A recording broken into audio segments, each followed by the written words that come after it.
कर्नाटका की कांग्रेस हुकूमत ने बोर्ड्स और कॉरपोरेशंस की लिस्ट जारी कर दी, जिसमें जुमला 33 एमएलएज को बोर्ड्स और कॉरपोरेशंस का चेयरमैन बनाया गया है।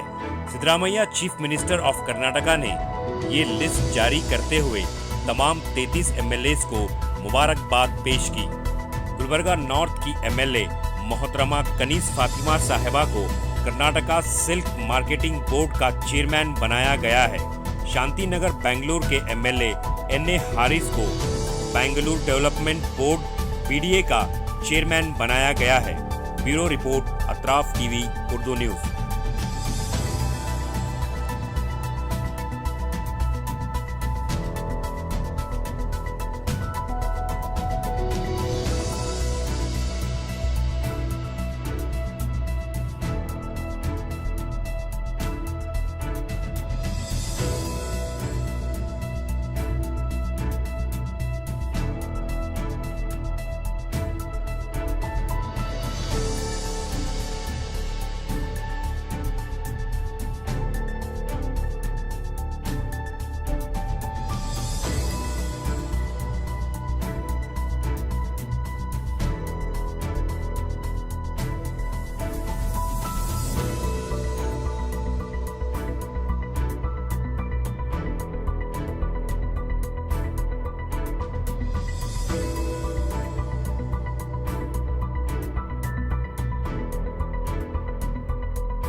अतराफ टीवी, हर बात सच के साथ।